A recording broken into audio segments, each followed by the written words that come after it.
I've always had an itch for exploring places I wasn't supposed to go. As a kid, it was abandoned houses and secret hideaways.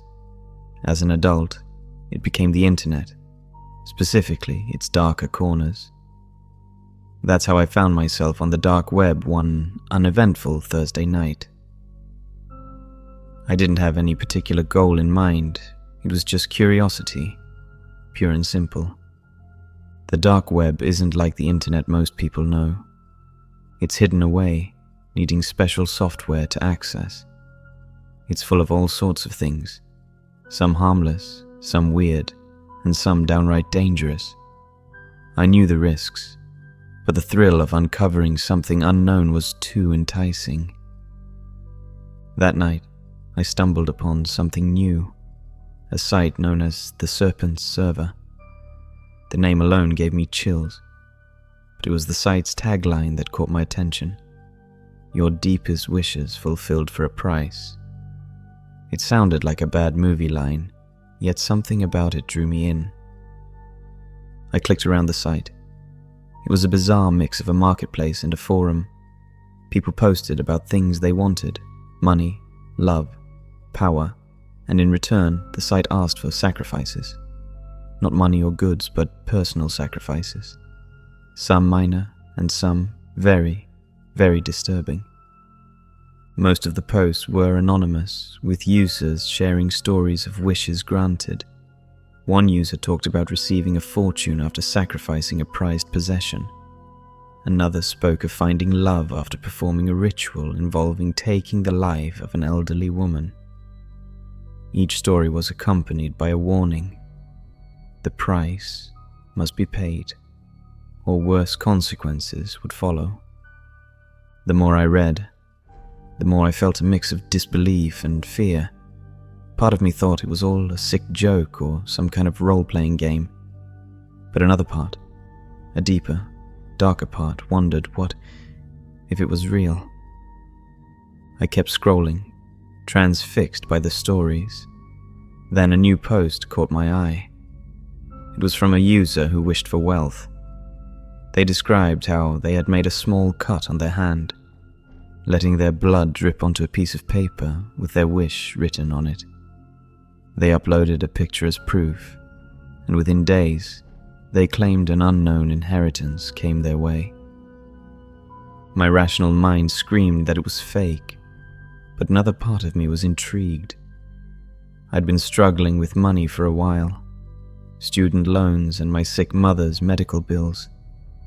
The idea of a quick fix was tempting. I knew it was ridiculous, but I couldn't shake the thought. What if I just tried something small, something harmless? What would I have to lose? I decided to make a wish. Not for something big, but just enough to help me get by.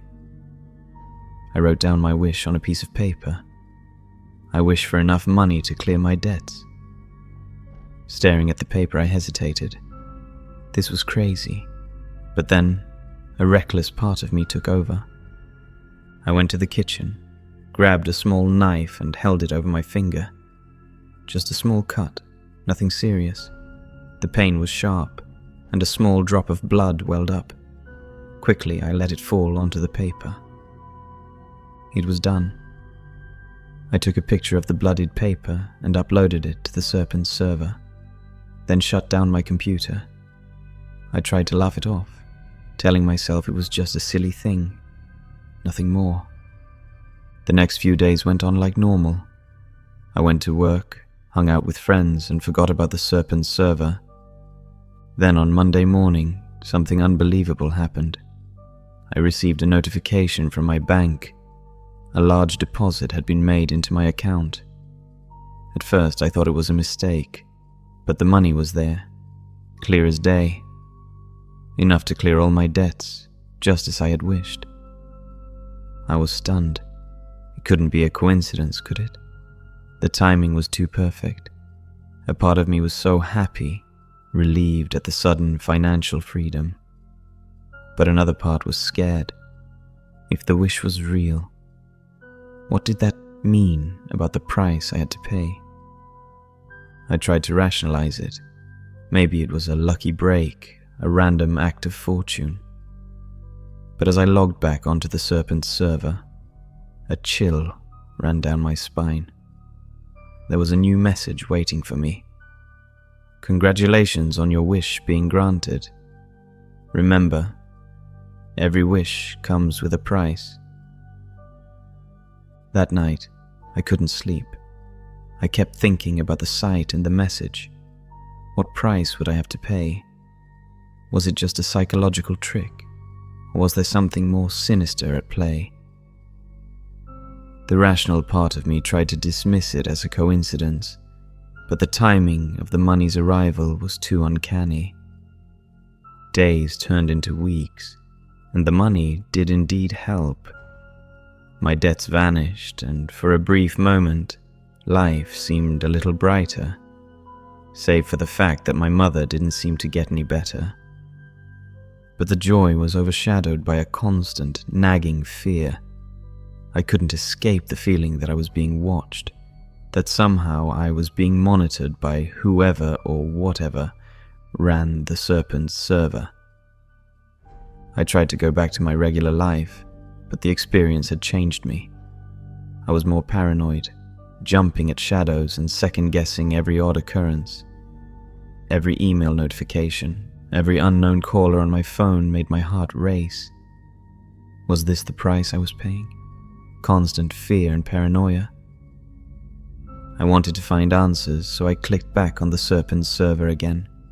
The site had taken on a more menacing feel, or maybe that was just my perception. I read through new posts, each one more disturbing than the last. People were making sacrifices that were getting increasingly extreme, and the site seemed to encourage it. One post in particular caught my attention. It was from a user who had made a similar wish to mine, but their story didn't have a happy ending. They talked about how, after receiving their wish, things started to fall apart. Accidents, misfortunes, and eventually a tragic event that turned their life upside down. Their warning was clear. The price of the wish is always higher than you expect. I closed my laptop, my hands shaking. What had I gotten myself into? Was I going to end up like that user, plagued by misfortune until it consumed me? I tried to tell myself that it was just a website, that it couldn't possibly have that kind of power. But the fear had taken root in my mind, and it wouldn't let go. As days passed, my paranoia grew. I started seeing things out of the corner of my eye, shadows that moved just out of sight. I couldn't tell if they were real or just figments of my imagination, fueled by my growing anxiety. I couldn't talk to my friends about it. They wouldn't understand. I became obsessed with finding out more about the Serpent's server. Who ran it? What was their purpose? But every search led me down a rabbit hole of conspiracy theories and dead ends. The site was a ghost, untraceable and elusive. One night, as I was poring over forums and articles, I heard a noise coming from my living room. It sounded like a faint whisper, a hiss. I froze, listening intently. There it was again, a sound that was almost like a snake's slither. My heart pounded in my chest as I slowly walked towards the living room. The room was dark, the only light coming from the streetlights outside. I scanned the room, but nothing seemed out of place. Just as I was about to turn back, I saw it, a shadow, slithering across the floor. It moved unnaturally, almost fluidly, and disappeared into the darkness. I didn't sleep that night. I sat up, watching and waiting for something to happen, but nothing did. As the sun rose, I began to question my sanity. Was I losing my mind? I couldn't focus at work, couldn't enjoy time with friends. The shadow haunted me, both in my waking hours and in my dreams. I was trapped in a nightmare, and I didn't know how to wake up. That's when I decided I needed to get rid of the money I had left. Maybe that would end this, break whatever hold the serpent's server had over me. I donated it all to various charities, hoping that would appease whoever gave me the money. But even after the money was gone, the feeling of dread lingered. I knew deep down that it wasn't over. I had opened a door that couldn't be closed, and now I had to face whatever came through it. And so, I waited, watched, and wondered what the true price of my wish would be. The only certainty was the unsettling feeling that the worst was yet to come. Life began to unravel in subtle, yet disturbing ways. Work became a mundane task as my focus constantly drifted back to that fateful wish and the unnerving events that followed. In an attempt to sever the ties with my past actions, I purged my computer of any links to the dark web. I hoped this digital cleansing would bring some peace, but the sensation of being watched clung to me like a second skin. The serpent's server had left an indelible mark on me, a stain on my conscience that seemed ineradicable. A couple days later, an anonymous email landed in my inbox. The sender's address was a jumble of characters, and the message was chillingly concise. The serpent watches. My heart sank. Despite my attempts to disconnect and delete any links and ties between me and the serpent's server, the server had not done the same. Paranoia became a constant companion. Shadows seemed to flicker with a life of their own, not just at home, but everywhere. I started avoiding social interactions, trapping myself in a self-made cage of isolation and fear. Strange occurrences began to blur the line between reality and paranoia. My belongings would be found in places I didn't remember leaving them, and my devices seemed to operate on their own whims. I questioned my sanity, unable to discern if these were real events or just tricks played by an overstressed mind. I scoured the internet for explanations or similar experiences, diving into forums about the supernatural and occult, desperate for any shred of understanding. But my search was fruitless, only leading to more questions and deepening my sense of dread. As I sat reading in my living room one evening, my TV flickered to life on its own. A news story about a local man's disappearance filled the screen. His face was familiar, a user from the serpent's server. The report mentioned a strange symbol found at his home, a serpent insignia that scared the life out of me. I shut off the TV, overwhelmed by a sense of impending doom. In the following weeks, my life spiraled into chaos. I lost my job due to erratic behavior and an inability to concentrate. Friends reached out, but I pushed them away, too afraid to draw them into my nightmare. Then came a night that altered everything.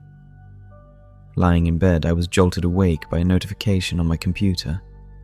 I hesitated before approaching it. On the screen was a message. "Your debt remains unpaid." My heart pounded in my chest. This was no random prank. It was a direct message from the server. "What do you want?" I typed back, my hands trembling. Another message popped up. "A sacrifice is required." Tears streamed down my face as I typed, "I can't. I just want it to stop." The response was instant. "You cannot escape your debt. Fulfill your obligation or suffer the consequences." With a heavy heart, I sent a new message asking for a way to settle my debt. The reply came quickly, a horrifying task that went against every moral principle I held. "Your mother is critically ill at the hospital, is she not? You need to go over there, pull out her life support and videotape it until the heart rate monitor goes from beep, beep to a constant. The next day, I followed the instructions in a frantic panic and fear. I had no other choice. You must understand. I will not go further into details on how the events unfolded. I can't. When it was all over, I posted proof of my deeds on the server. I waited, heart racing, for a response. A message appeared. Your debt is settled. You are free. I collapsed in relief and despair. I had committed an unspeakable act. I had taken the life of my own mother. The night after, as I was trying to sleep, my computer lit up again. A new message appeared. You are free from your debt, but not from your actions. The serpent's mark is on you, forever. The message vanished, but the damage was already done. The darkness I had invited into my life lingered, a perpetual reminder of my descent into a world where every wish has its price, and every debt its consequence.